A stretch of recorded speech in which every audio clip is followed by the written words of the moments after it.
भगवते वासुदेवाय। ॐ नमो भगवते वासुदेवाय। ॐ नमो भगवते वासुदेवाय। ॐ अज्ञानतिमिरान्धस्य ज्ञानाञ्जनशलाकया चक्षुरुन्मिलितं येन तस्मै श्रीगुरवे नमः। नमः ॐ विष्णुपादाय कृष्णप्रेष्ठाय भूतले श्रीमते भक्तिवेदान्त स्वामिन् इति नामिने। नमस्ते सारस्वती देवी गौरवाणी प्रचारिणे निर्विशेष शून्यवादी पाश्चात्य देशतारिणे। जय श्री कृष्ण चैतन्य प्रभु नित्यानंद श्री अद्वैत गदाधर श्रीवासादि गौर भक्तवृंद। हरे कृष्ण कृष्ण कृष्ण हरे हरे, हरे Ram Ram Ram Hare Hare. Hare Krishna.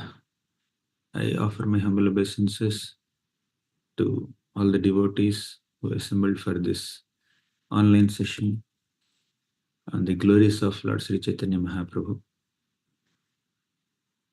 Lord Chaitanya Mahaprabhu is unlimitedly glorious in various ways.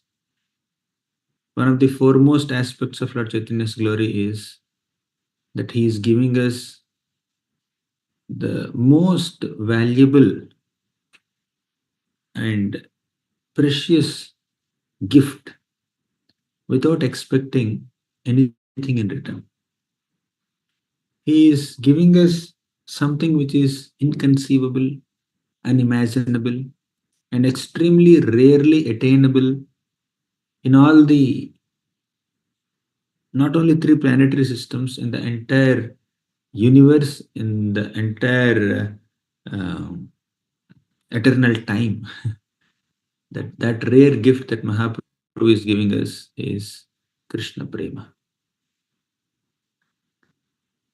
Krishnadas Kaviraj Goswami says, Chiraddattam Nijagupta Vittam Swaprema Nama Amrtamatyudarah Apamaram Yo Vitatara Gaurah Krishno Janebhyastamaham Prapadhi. Chirad Adattam. For a long time, the Lord has not bestowed this special gift of Rajaprema or Bhakti Rasa to the people of this world. But he appeared, Lord Sri Krishna appeared on this planet in the form of Sri Chaitanya Mahaprabhu to bestow that gift. Swaprema Namamrita Matyudara. He is giving his own prema, Krishna Prema Pradayate, through the most accessible and practical method of chanting the holy names of Krishna, which is very, very sweet and very simple. As Krishnadas Kaviraj Goswami says, Pangum lamghayate shailam mukam avartayat shrutim yat kripatamaham vande Krishna chaitanyam ishwaram. Pangum langhayate shailam means a lame man can cross over a mountain. Mukam avartayat shrutim. Muka means a dumb man can recite Shrutis, Vedic scriptures. How? Yat kripatamaham vande Krishna chaitanyam ishwaram. Only by the mercy of Lord Sri Chaitanya Mahaprabhu this is possible. Durgame pathimendhasya skhalatpadagater muhuhu swakripa yashtidanena santah santavalambanam. Very important. Although Lord Chaitanya Mahaprabhu is Krishna himself, he appears as a saintly devotee. Durgame pathimendasya. Our patha is path. Our path from the material world to the spiritual world is very difficult. Durgame pathime andhasya, on top of it we are blind. Path is very difficult to traverse and we don't have eyes. And what's happening? Skalat padakater muhuhu. As my feet are moving ahead, skalat, I'm slipping and falling. Then swakripa yashtidanena. At that time, the saintly devotees of the Lord will give yashti dana. Yashti means a stick, right? Dana means to offer, to donate. So Krishnadas Kaviraj Goswami is praying that my path is very difficult and I am blind and my feet are slipping. May the great saintly people help me by granting me the stick of their mercy as a support. For a blind man, there is a stick. He will just hold the stick and then he will just uh, uh, see if there is any obstacle in front and then he will move ahead. So, Lord Chaitanya Mahaprabhu, he himself acted as a saintly devotee and he empowered so many saintly devotees who are distributing sticks out of their mercy. They are distributing sticks to the blind people of this material world, especially the blind people of Kali Yuga. And that stick is the holy name of Krishna. It is the holy name of Krishna that brings us closer to uh, Krishna's lotus feet. Without holy name, it's very difficult. As Srimad Bhagavatam also says, Kalir dosha nidherajan asti yeko mahan gunah kirtanadeva krishnasya mukta sangaha param rajet. Kalir dosha nidherajan. This Kali Yuga is a dosha nidhi, is an ocean of uh, faults, shortcomings, deficiencies. But asti eko mahan gunaha, there is one good thing. What is that? Kirtanadeva Krishnasya Mukta Sangaha Param Vraje. That Kirtana, chanting the holy names of Krishna, will enable one to attain Krishna's lotus feet. That is the speciality of this Kali Yuga.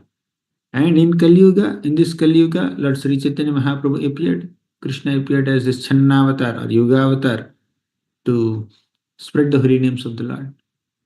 He personally chanted and then he taught all of us. So, Lord Chaitanya Mahaprabhu himself is acting like a saintly devotee and he empowered so many other devotees to teach the path of bhakti. Once, Lord Chaitanya Mahaprabhu met Rupa Goswami and Sanatan Goswami at Ramakeli. And after that, he met them individually, one to one, at Dashashwamedha Ghat and also at Varanasi. Prayaga and Varanasi, he met them separately. Then, when he met them, he told them, please come to Jagannath Puri. Rupa Goswami, you go and settle in Vrindavan, and after some time, make a visit to Jagannath Puri once I go back and stay there. Now I'm on my way to Vrindavan. Then he also said to Sanatan Goswami, please come. So Rupa Goswami, according to the instructions of Lord Chaitanya Mahaprabhu, he went to Vrindavan and he desired to write a book on Krishna Leela. He composed some Mangalacharan and then he started traveling. He went to Bengal, Gaudadesha. And while traveling, he's thinking about how should I write. He started making some notes, right? So writers, they plan the book, how many chapters should be there in this book, and what story should I start? Should I start with philosophy or story? Some planning should be there, some notes should be there. He started writing. Then on the way to Jagannath Puri, he had a dream. In that dream, he saw Satyabhama Devi, Lord Krishna's queen. She said, write a separate drama about me. By my mercy, your drama will be extraordinarily beautiful. She said that. So Rupa Goswami considered, oh, I have brought together all the pastimes of Krishna in one place, but looks like Satyabhama is instructing me to divide that content into two parts, right? Vrindavan Krishna, Vrindavan pastimes separate, and Dwaraka pastimes separate. Krishna's pastimes with the gopis separate, and Krishna's pastimes with the queens of Dwaraka separate. So this is Parakiya Rasa and that is Swakiya Rasa. Both are Madhurya, but their rasas are different. So he understood it that way. But he didn't contemplate too much. He continued to travel. Eventually, Rupa Goswami reached Puri. Where did he stay? he stayed at Haridas Thakur's hermitage, small hermitage. And Haridas Thakur saw Rupa Goswami and said, "Oh, Rupa Goswami, have come here. Lord Chaitanya Mahaprabhu already informed me that you will come here." Then Lord Chaitanya suddenly came there and he saw Haridas Thakur and Rupa Goswami, two stalwart devotees. Apparently, Haridas Thakur was born as a Mlecha or Yavana. He is not even allowed to enter Jagannath Puri temple. And Rupa Goswami was serving this Nawab Hussain Shah. At that time, he is the government head, and they're very cruel. And although he is born in a great Brahmana family, still because of his Nicha Jati, Nicha Sangha, because of his Nicha association, he is almost like a converted Yavana. Then Lord Chaitanya Mahaprabhu somehow initiated him and then he brought him back to Vaishnava line, right? Of course, at heart, they are always Vaishnavas, even as government officers. So the interesting thing to note down here is Rupa Goswami and Haridas Thakur, they never even entered Jagannath Puri temple. And they always stayed far away from the stalwart devotees of Lord Chaitanya who are known as Brahmanas, like Sarvabhaum Bhattacharya and others.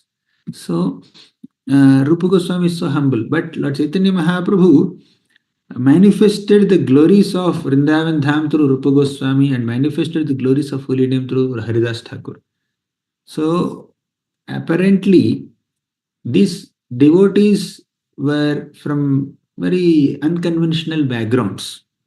In the society, they don't have so much of quote unquote respectability in one sense. But Mahaprabhu gave them greatest respect and greatest honor and made them authorities on the science of bhakti.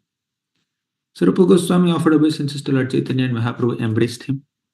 And Lord Chaitanya arranged for an accommodation for Rupa Goswami.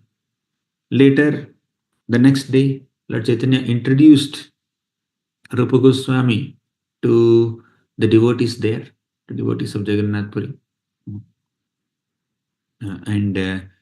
Then Lord Chaitanya also introduced Rupa Goswami to Advaitacharya, Nityananda Prabhu, and said, "You also show some mercy wholeheartedly on Rupa Goswami so that he can describe Krishna Bhakti and Krishna Rasa very nicely."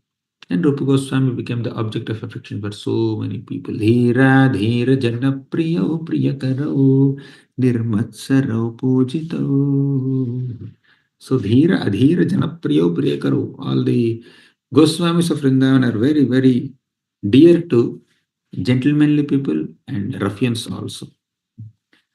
So in this way, Rupa Goswami continued to stay in Jagannath Puri, and eventually Gundicha Marjan event came and then he participated. And then one day, Lord Chaitanya Mahaprabhu came to Rupa Goswami and said, "Rupa Goswami, don't take Krishna out of Vrindavan. He does not go anywhere else at any time. Vrindavanam parityajya sva kvachin naiva gacchati. Padamekam na gacchati." He wouldn't go out of Vrindavan. Don't take him out of Vrindavan. Then Rupa Goswami was surprised. Oh, Satyabhama gave me an order when I was on my way to Jagannath Puri. She appeared in my dream. And now Lord Chaitanya Mahaprabhu is confirming it. Therefore, I must separately write these two dramas. Let me not mix both. So Vidagdha Madhava and Lalita Madhava.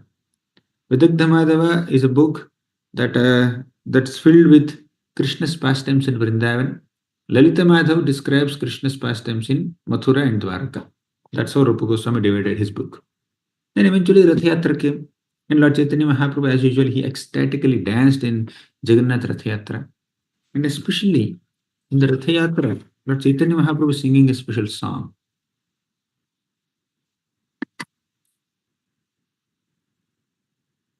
Rupa Goswami records that song in his book Padyavali.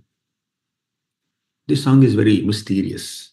Mahaprabhu says, "Yah komara harasa yeva hivarasta yeva chaitrakshapas te chonmilitamalati surabhayah praudhah kadambanilah सा चैवांसि तथापि तत्र सुरता व्यापारलीला विधौ रेवारोधसि वेतसि तरुतले चेतः समुत्कण्ठते यः कौमारहरः स एव हि वरः.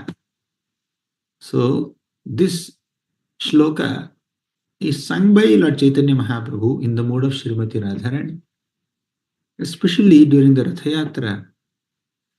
Actually speaking, during all the pastimes of Lord Chaitanya in the last 18 years, especially 12 years, Mahaprabhu is completely absorbed in the mode of Srimati Radharani. Completely absorbed, immersed in the mode of Radharani. And two pastimes are constantly there ringing in his mind.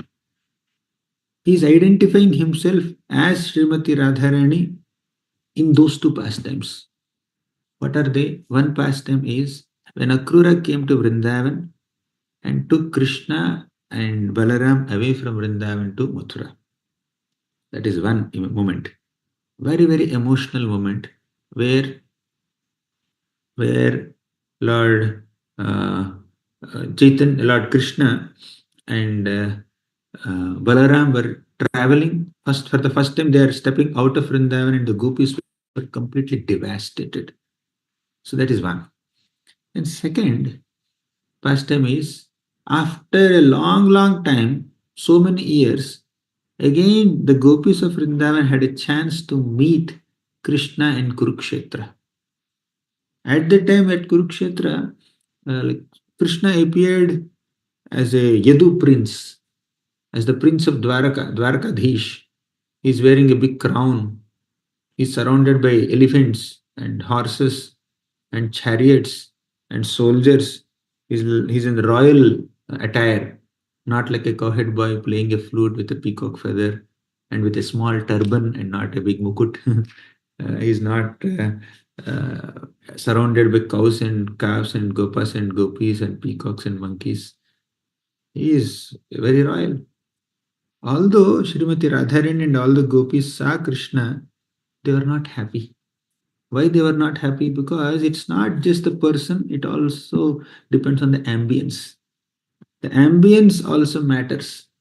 You can't just give Krishna Katha, even right kind of Krishna Katha or ecstasy in Krishna Katha comes when you present it to in a place and to people who can relish it. Now, recently we had a retreat, Sharanagati retreat at the foothills of Govardhan mountain for about 5 days. Actually, 7 days, but first and last days are like very partial. But 5 days solid uh, ecstasy in holy name and Harikatha. So there, it was a very conducive ambience in Vrindavan Dham at the foothills of Govardhan mountain, right next to great devotees like Sachinandan Swami Maharaj, Bhurijan Prabhu, and many other devotees. So that experience is different. Naturally, Krishna Katha becomes more relishable there in that ambience. Now you go to some place where you may have to meet some outside people. Of course, it's service we have to do. We may have to present it to totally new crowd who may not be very familiar with the devotional culture, whether it's like a typical corporate event or whatever it is. Of course, we do that also as service. But the actual relish of Hari Katha, Krishna Katha, uh, comes only when you have devotees who are more serious, more committed, more seasoned. There you can just experience the nectar of Krishna Katha better, right? So, uh, similarly, all the Vrajavasis, especially the gopis, did not relish Krishna's form as a Dwaraka prince. They're longing to have Krishna back in Vrindavan so that the Yamuna ambience and Vrindavan forest ambience will enhance the pleasure of their pastimes. Therefore, Radharani is saying, actually Lord Chaitanya Mahaprabhu is saying in the mood of Radharani, Yah Kaumara Sayeva Hivarastayeva Chaitra Kshapat. He's saying, he is that same personality. He has stolen my heart from Kaumara as we were kids. And Sa Eva Chaitra Kshapaha, these are the same moonlit nights of Chaitra month. Te Chonmilitamalati Surabhayaha Prauda Kadambanilaihi. So this is the same fragrance of Malati flowers. Praudaha Kadamba Anilaihi. The Anila means the sweet breezes are blowing so nicely from that Kadamba forest. Sa chaivaamsi tathapi tatra surata vyapara leela vidho. And in our intimate relationship, I am also the same lover, Radharani. Yet my mind is not happy here, right? Surata vyapara leela vidho. I'm not getting that mood. Actually, Krishna is supposed to be Surata Vardhanam. You know this sloka. Sharadudashaye sadhu jata sad Sarasi Jodara Sri Mushadrisha Suratanathate Shulkadasika Varadanignato Neha Kimvadha Suratanathate. Oh Krishna, you are Suratanatha. You are the master of Surati. Ashulka Dasika. And you are just engaging as maid servants without giving any salary also. Please give me the salary of your darshan. That's all we want. The Lord is Suratanatha, but here he is saying, Sachaivamshi tathapi tatra surata vyapara lila vidho. I am not experiencing that surati. Reva rodhasi veta sita rutale chetah samutkanthate. I am very eager to go back to that place. Reva rodhasi means the bank of the Reva river under the Vetasi tree. I want to go back. Basically, this is a very cryptic shloka. Who is speaking this to whom? No one knows. God knows. And God is Lord Chaitanya here. So nobody could understand this shloka. So it seems like a young girl is talking about a young boy. But why is a sannyasi reciting this shloka, that too in an auspicious occasion of Ratha Yatra? People just couldn't figure out. But Rupa Goswami understood. Lord Chaitanya Mahaprabhu is singing this shloka in the mood of Srimati Radharani. The shloka meaning is not very obvious. So I need to write another shloka to make the meaning even more obvious and very explicitly understood.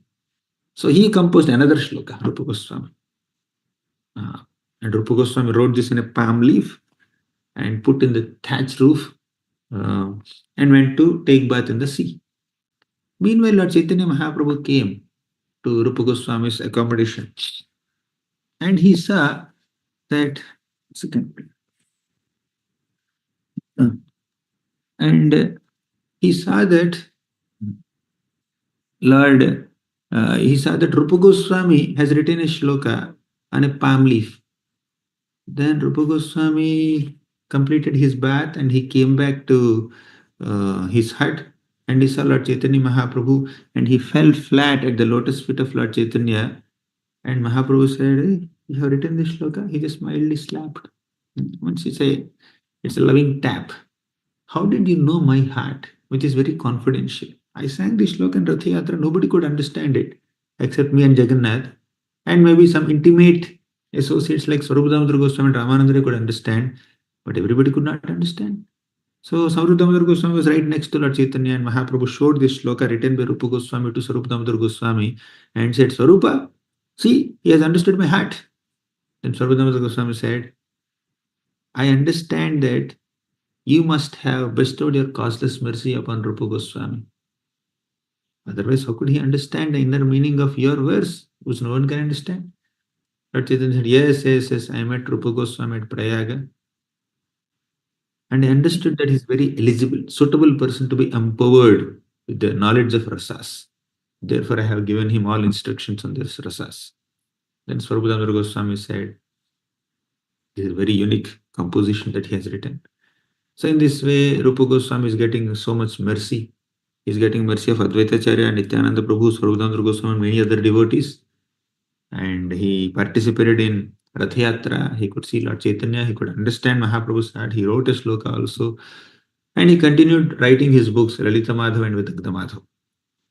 Then Lord Chaitanya once went to Rupa Goswami's place after a few days.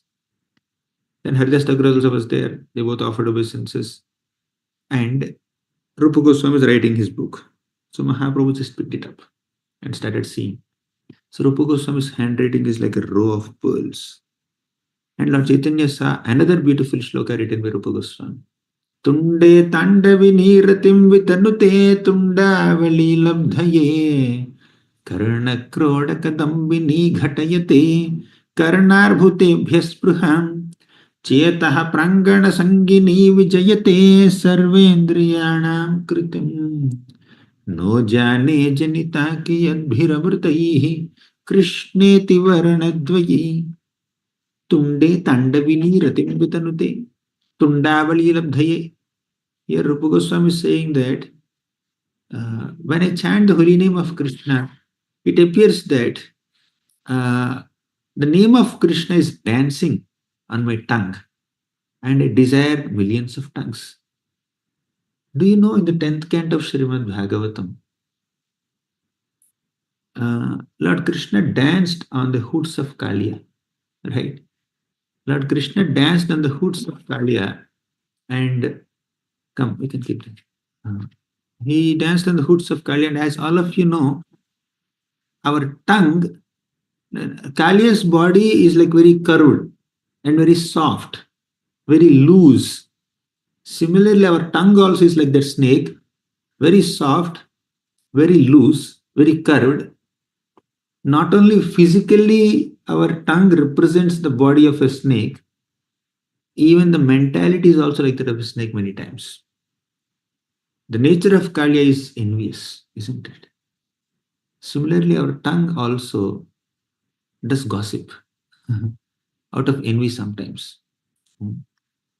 Like snakes, they do this sound, that kind of sound comes. Similarly, when materialistic people also start discussing some gossip, the word gossip itself in Telugu we call gusagusalu. So a lot of hissing sound comes from the mouth of person who is interested in gossip. They keep eating each other's ears. They start injecting the sounds, gossip into the ears of the other people. Sometimes we get so bored and exhausted. Recently, somebody was sharing, of course, genuine problem. They were sharing so many things about. I said, I'm very tired. I have no bandwidth to go through all this. I can't hear. They're just speaking about another devotee. I just heard out of whatever courtesy for a while, but after some time it's getting too much. Enough. I had no bandwidth to hold all this stuff. So our tongue is like Kaliya.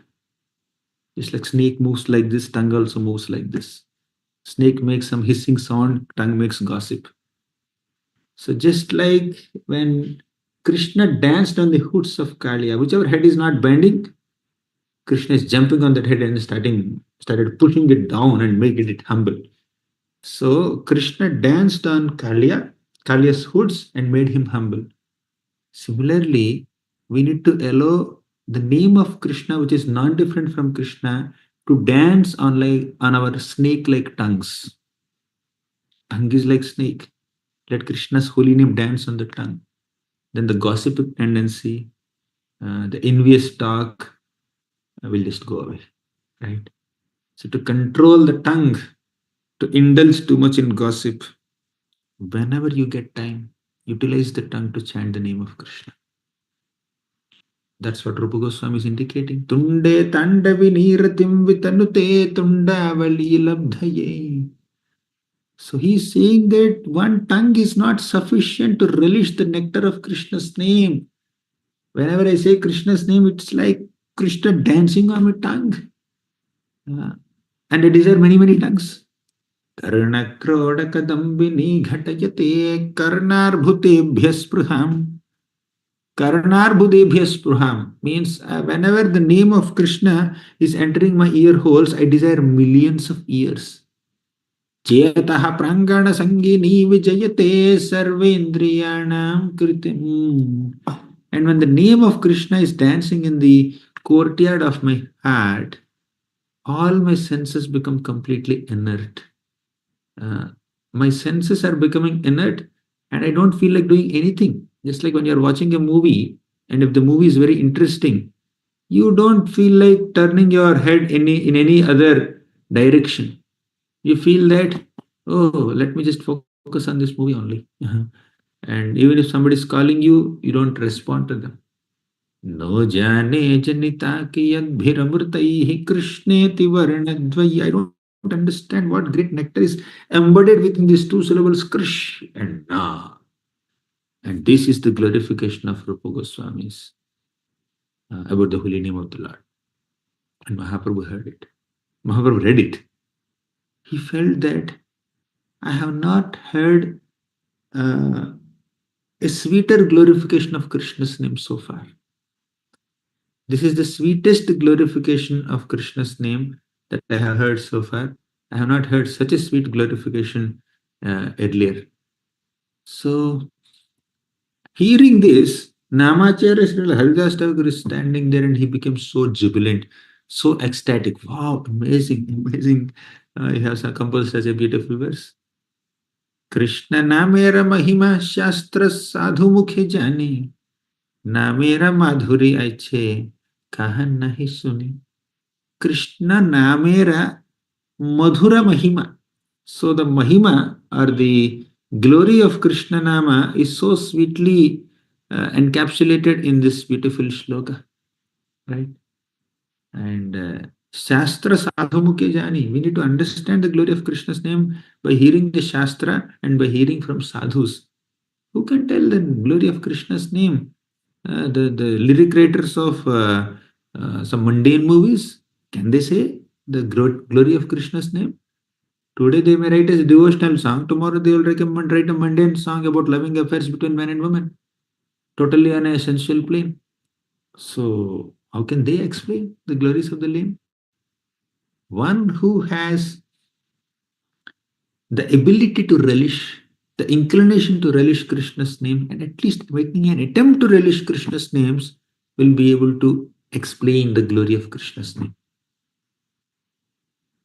Kalyananam nidhanam kalimalamathanam pavanam pavananam patheyam yanmumuksho sapadi parapada praptaye prochyamanam विश्रामस्थानमेकं कविवरवचसां जीवनं सज्जनानां बीजं धर्मध्रुवस्य प्रभवतु भवतो भूतये कृष्णनाम.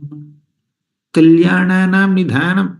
The name of Krishna is an abode of all auspiciousness. Kalimallamathanam pavanam pavananam. And Kalimallamathanam. This holy name of Krishna can completely destroy Kalimala, means the contamination of Kali Yuga. Pavanam Pavananam, of all the purifying agents, the best purifying agent is Krishna's name. Just remember Krishna's name, you'll be purified internally and externally. As simple as that. Om apavitraha pavitro va sarvavasthangato va yah smaret pundarikaksham sabahya abhyantara suchihi. So just by smaran of that pundarikaksha, lotus-eyed Krishna, our internals and externals are completely purified. So in this way, Lord Chaitanya Mahaprabhu praised Rupa Goswami, and Haridas Thakur also praised Rupa Goswami, and then departed. Lord Chaitanya departed.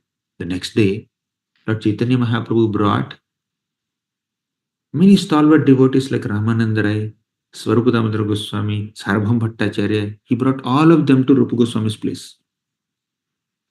And he started praising Rupa Goswami's qualities as if he had 5 mouths in front of all these great devotees. Interestingly, Lord Chaitanya Mahaprabhu was praising Rupa Goswami in front of these devotees and examining them, testing them. He's testing them. How will they feel?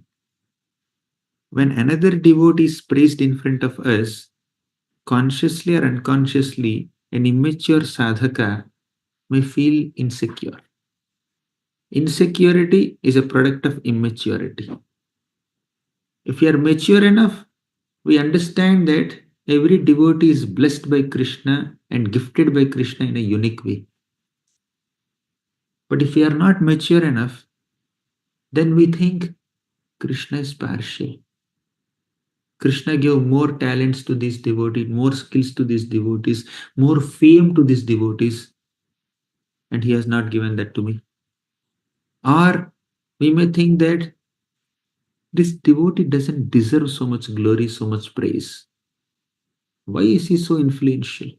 Why is he so popular? Why he is doing so much service? Why is he interacting so closely with Guru Maharaj while I am not getting so much time? Why is he getting to worship the deities while I am so far away? Why is he in the front line and limelight while I am in the dark shadow? Envy. This is called envy. Jealousy, inferiority complex, intolerance. Uh, This is the nature of uh, Kali Yuga neophyte practitioners of bhakti. Of course, by practicing bhakti, one day they will overcome envy. So, Lord Chaitanya Mahaprabhu does not tolerate pride or envy even in his associates. In fact, the associates have a greater test. So, Sarvabhauma Bhattacharya, Ramananda Rai, and who else came? Swarup Damodar Goswami. They are like eternal associates of Krishna, of Lord Chaitanya in one sense. So these devotees are brought to Rupa Goswami. Rupa Goswami is much junior to all of them.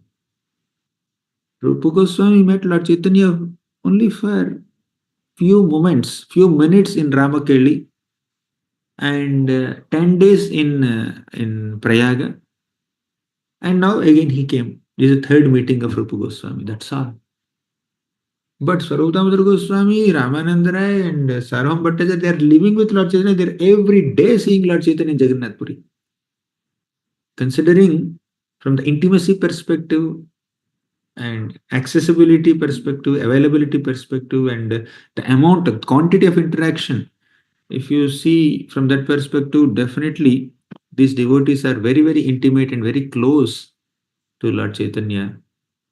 And Rupa Goswami did not have such close association. He's much younger in one sense. However,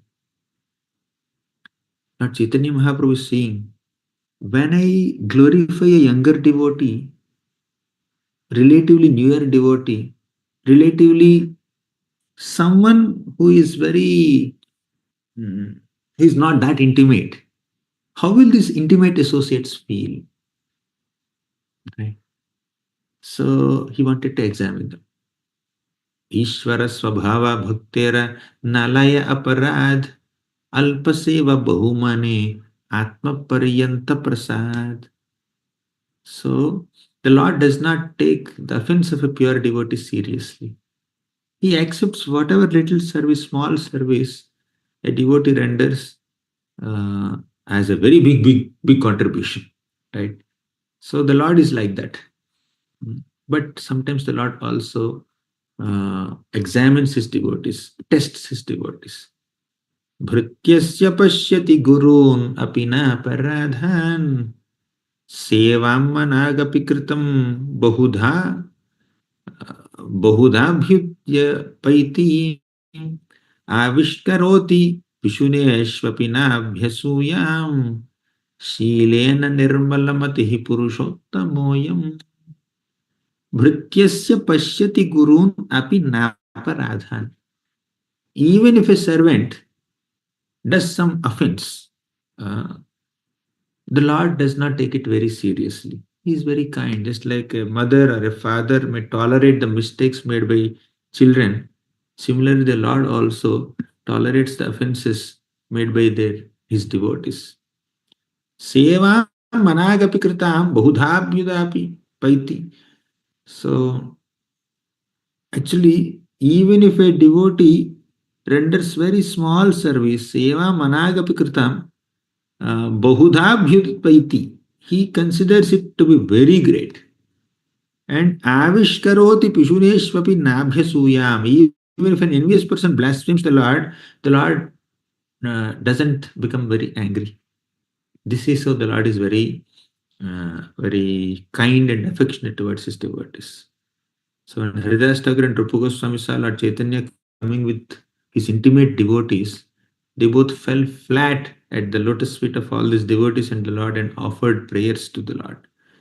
So here, Lord Chaitanya Mahaprabhu is extremely merciful to Rupa Goswami, and he wanted his devotees, other devotees also to show that mercy, and on top of it, he's also testing them. Sometimes when the Lord gives us a spiritual privilege to do something which is which is considered very exalted. Along with giving us an exalted spiritual opportunity, he's also trying to test us. So we should not take it for granted. So then Ramananda started examining Rupa Goswami's Vidagdha Madhav book. And then Sarvadamodar Goswami started glorifying him. So it's a very long thing.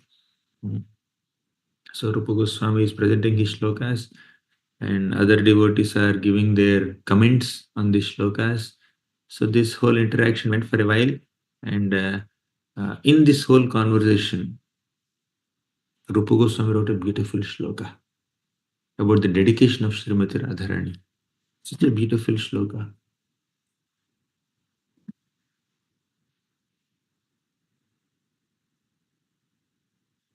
So this is shloka about Srimati Radharani. हित्वा दूरे पथि धवतरोर अंतिकम धर्म सेतोर भंगोदग्र गुरुशिखरिणं रंहसा लंघयन्ति लेभे कृष्णार्णवनवरसा राधिका वाहिनी त्वाम् वाग्वीचीभिः किमिव विमुखी भावमस्यास्तनोषि हित्वा दूरे पथि धवतरोर अंतिकम धर्म सेतोर. What did Srimati Radharani do to reach Krishna? Hitva dure pati dhavataror. Dhavataru. Dhava is husband. Taru is a tree. Hitva dure. She has left the tree of her husband far behind. Then dharma setor antikam. She broke the setu or the bridge of dharma, means social conventions, leaving her husband who is like a tree far behind, and breaking the social conventions which are like bridge. What did she do? Bhangodagra guru sikharinam ramhasa langhayanti. She forcibly crossed all the hills which are compared to the elderly relatives. In short, let me just tell you the context. Srimati Radharani is considered a river. Radhika Vahini Tvam. Srimati Radhika is like a river, Vahini. And Krishna is like an ocean, right?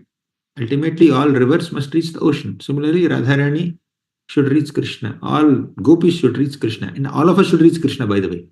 We are all like rivers only. And Krishna is the ocean. So Radharani is the topmost devotee. So she has to reach the ocean of Krishna. And when a river tries to reach the ocean, on the way there are so many obstacles. There are mountains and trees and hills and small villages and towns. All this the river has to pass through and reach the ocean. That's what Radharani is doing. Hitva dure pathi dhavataro antikam dharma setor bhangodagra guru sikharinam ramhasa langhayanti lebhe krishnarnavana varasa radhika vahini tvam. In this way, the river of Radhika ultimately reached the ocean of Krishna. And Navanava means she is influenced by fresh feelings of love. Vagvichi bhikimiva vimukhi bhavamasyaastanoshi. Now Krishna is saying, Radhika, you have come here? What's happening? You can go back. You should not stay here anymore. This is when Krishna is joking with her, of course. But now you, Krishna, are turning her back by the waves of unfavorable words. Sometimes when the river is trying to merge into the ocean, at the junction, ocean is just roaring with waves, apparently trying to push the waters of river back. Okay, my waves are so high. And those waves are compared to Krishna's words, right? So Purnamasi is speaking to Krishna, hey Krishna, please don't turn her away. Allow her to come in. In this way, Rupa Goswami wrote such beautiful shlokas glorifying Radha and Krishna in his book. And he started reciting so many shlokas in the book. And all the devotees become so ecstatic. So Lord Chaitanya Mahaprabhu revealed the non-envious nature of Swarupadamadra Goswami, Sarvabhauma Bhattacharya and Ramananda Rai. And also Lord Chaitanya Mahaprabhu revealed the humility of Rupa Goswami and Haridas Thakur, especially Rupa Goswami. So when all these wonderful stalwart devotees are praising Rupa Goswami did not have a trace of pride or arrogance or a sense of superiority complex.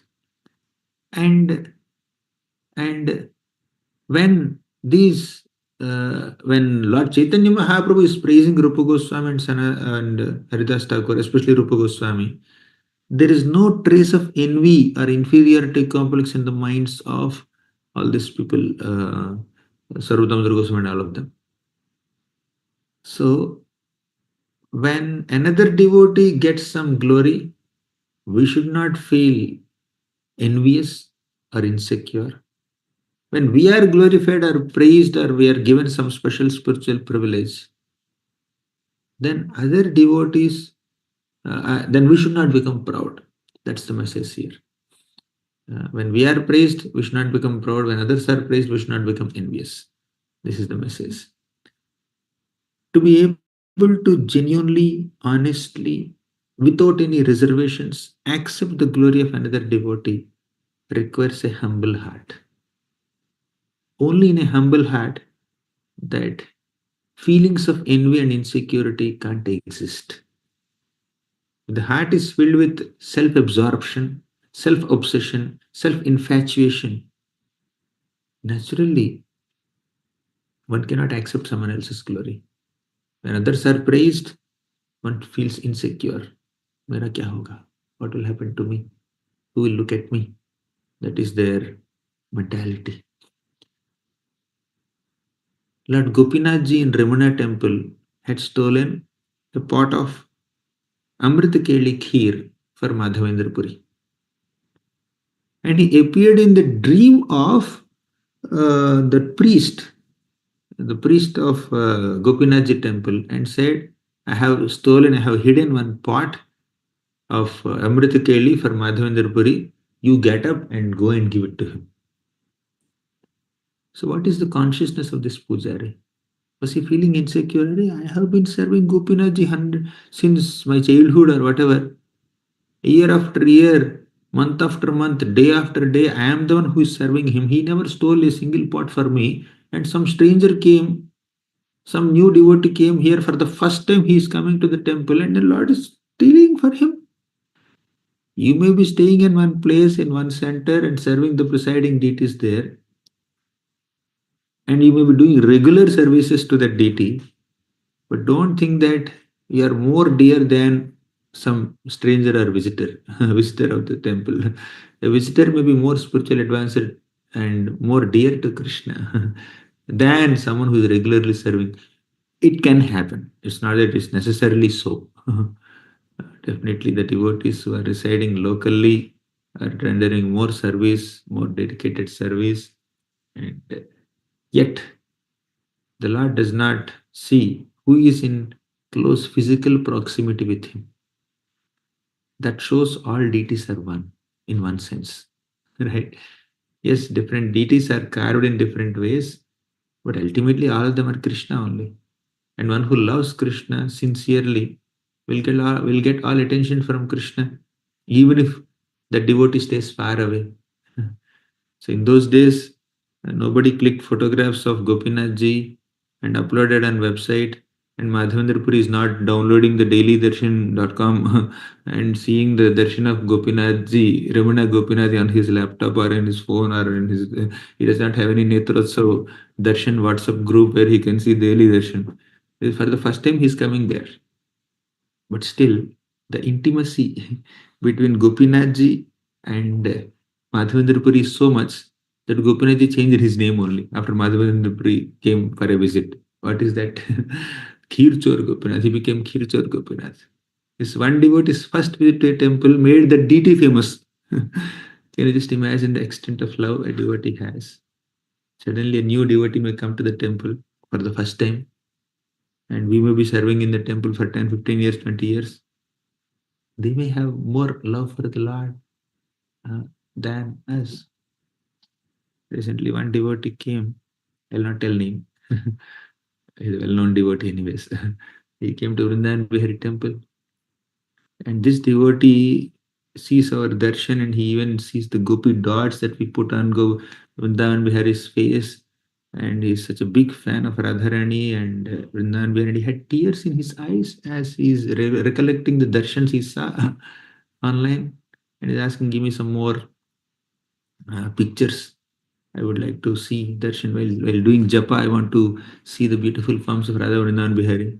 I was thinking I never had so much love for Radha Vrindavan Bihari as much as this devotee had. Probably he's seeing for the first time or second time in his life the deities. So people can love the deities or Krishna, although they are not so much in physical proximity. So we should never feel that. Uh, Actually, an exalted devotee never feels that I am exalted.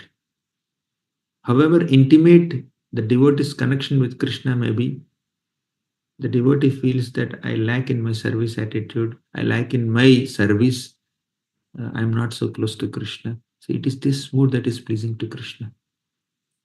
If this mood is not there, then then uh, we cannot get that satisfaction in bhakti. Satisfaction in bhakti is in selflessness and in humility. If we are satiated, or if we feel that yes, I have reached the limit of bhakti, then there's nothing more to move ahead. Right? If you also feel if you feel that you're already on top, there is no scope to move further. Then there is boredom there.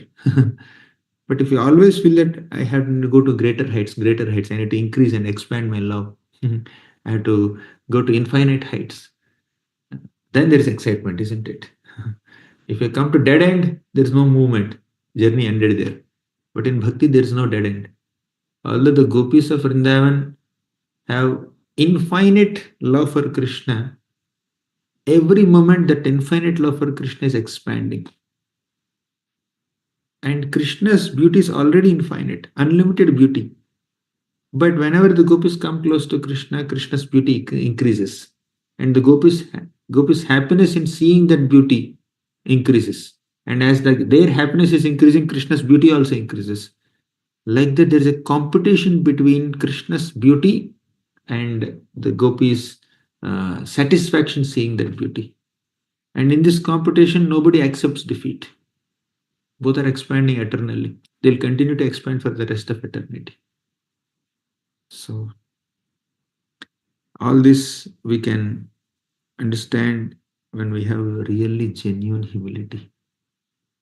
Without genuine humility, it's very difficult to understand the finer nuances of bhakti. The finer nuances of bhakti, yoga, and Krishna consciousness are understood and unlocked with the key of humility. So, this deeper realizations of bhakti are like a big treasure pot, treasure box. And the lock, it's locked. The key to this lock is humility. Right? Humility gives us access to all of them, higher realms of bhakti. So let us humbly pray to Lord Chaitanya Mahaprabhu, who taught us this beautiful shloka, Tranadapi Sunichena Tarorapi Sahishnuna Amanina Manadena Kirtanaya Sada Harihi. Let us pray to Lord Chaitanya Mahaprabhu to give us the ability to imbibe the teachings of this shloka and thus come to a stage of chanting the holy names of Krishna always and understand the finer nuances of bhakti and render service to Krishna in a much, much refined and selfless way, better way. Sri Chaitanya Mahaprabhu ki jai, Srila Prabhupada ki jai. Jai. Hare Krishna. I'll conclude here. Hare Krishna, Prabhuji. Thank you so much. It was such an excellent session. And really, the key point that I could take from this class is that, yes, we should never be having that envious nature towards others, especially when they are growing in their spiritual or material life. Thank you, Prabhuji. Thank you so much. I don't know whether you have time for questions or should we end up, or it's all up to you. Maybe one question I can take, one, only one, if Okay. someone has. Okay, dear devotees. Okay, Sonal Gupta Mataji, she has raised her hand. So probably we can take one question. Hare Krishna Prabhuji Dandat Pranam. My question is Prabhuji, if someone is criticizing us, how to deal that situation and how to respond that situation? Can you just please tell me?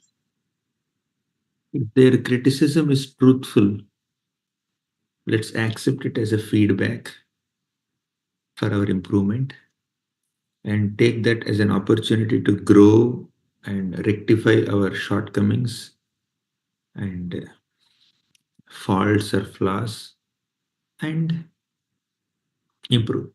Be grateful to the person who criticized you. Even if they don't have good intentions in criticizing us, still let's accept the essence of their criticism and utilize it to enhance our character, to improve our character. Let's accept their criticism, no problem. Even if their criticism is not truthful, I mean, means the intention is not pure, but if the criticism is valid, there is some truth element in it, then accept it. But if the criticism is not truthful, it is only a gossip, it's only an imagination. Sometimes people imagine faults in us and impose those their perceptions on us and start blaming us. There is no reality there, but they blame us. Now, one option is I must have blamed someone in the past. Uh, Therefore, this blame is coming to me through this devotee, not from this devotee, but through this devotee. I must have blamed somebody. I must have criticized somebody. I must have pointed out someone's fault, or I must have attributed some fault on someone, although it's not there in them. So, Krishna is giving me the reaction through this devotee. We should accept it like that. However, if it is a very serious thing, they are completely untruthful, they are very toxic, and they are maliciously trying to assassinate our character and politically maneuvering the situation to harm us, then in the name of humility, we should not just keep quiet. In the name of tolerance, we should not allow ourselves to get exploited. Do the needful, give a clarification, give a proper explanation, and if they're wrong, prove. Prove that they're wrong. Prove your innocence. Nothing wrong in it. Just like Satrajit blamed Krishna. You have stolen my Samantakamani. You have killed my brother. What did Krishna do? He proved his innocence. So when people are really toxic and they are unnecessarily blaming us, uh, and the blame is really severe, and it's making us very uncomfortable, and it's attacking our integrity in the society, then it's our responsibility to protect our own honor and do the needful to establish the truth. But if there is any truth in the other person's criticism, we should be humble and honest enough to accept it and work on it. If there is absolutely no truth, then you can prove your innocence. But if there is some truth, let's be honest, let's be humble, let's accept it. And even if there is not much truth, still, if it is not so severe, not so serious, it's okay, no problem. We can't always establish your innocence in front of everybody, it's okay. Let things happen the way they're happening. Don't take it too seriously. Forget it. But if it's some serious, significant, then address it. Internally reconcile that it's only a reaction to my past misdeeds. But if it is required, externally address the situation also. Thank you very much. Sri Chaitanya Charitamrita ki jai, Srila Prabhupada.